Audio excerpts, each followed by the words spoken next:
From the Detroit Free Press, in the heart of the Motor City, it's Friday, December 27th.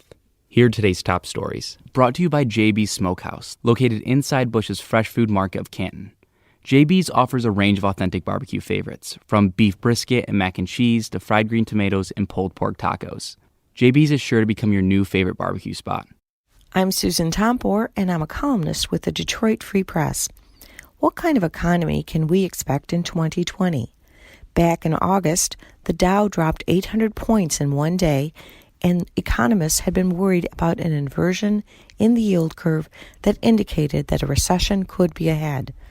But by December, things are looking better, and many economists are not forecasting any recession in 2020. In fact, they expect continued growth.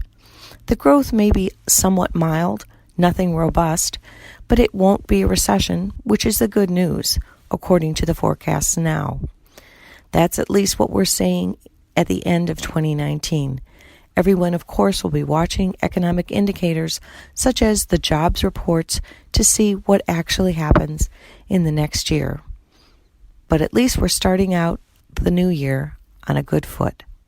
This is Bisma Parvez with the Detroit Free Press. A Michigan woman named Shelby had a very Merry Christmas this year. Her secret Santa turned out to be none other than Bill Gates. That's right, the founder of Microsoft. Shelby has taken part in Reddit gift exchanges 95 times.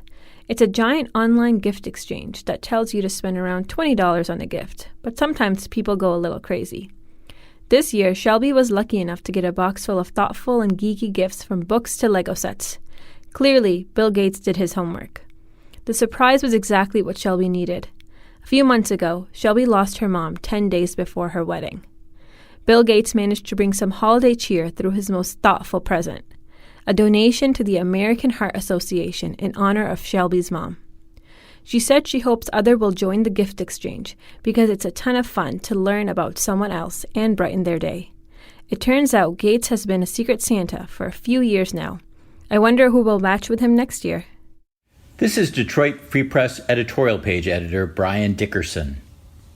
By now, you've been inundated with lists of the most significant news stories of 2019. The impeachment of Donald Trump, the trade war with China, yada, yada, yada. But my golden doodle says dogs saw 2019 very differently than people did. The human economy may be booming, but my dog is concerned about drug-sniffing canine friends who've been sidelined by the legalization of marijuana. She's also worried about airlines and restaurants that have begun barring pets that haven't been certified as therapy animals.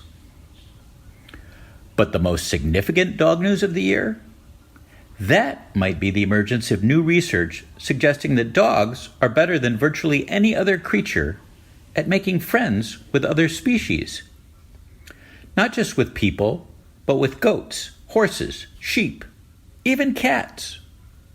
So while we humans keep wondering why we can't get along with one another, dogs seem to have figured out how to look past their differences with other animals. That's why dogs may keep making news long after humans and other less adaptive species are extinct. This is Chris Solari, the Detroit Free Press, reporting from New York City, where Michigan State's football team is preparing to face Wake Forest on Friday in the Pinstripe Bowl at Yankee Stadium. Kickoff is 3:20 p.m. The game will be broadcast on ESPN. The Spartans are 6-6 on the season, and they will go against the Demon Deacons team that is 8-4 from the Atlantic Coast Conference. Michigan State coach Mark D'Antonio and his players arrived in New York on Monday and spent Christmas Day at the 9/11 Memorial and Museum. They took a tour of One World Trade Center.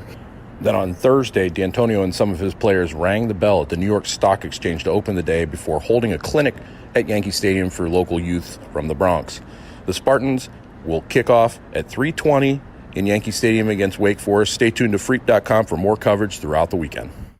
For more stories from the Detroit Free Press, be sure to check out Freep.com. That's FREEP.com. And sign up for the Daily Briefing newsletter. See you on Monday.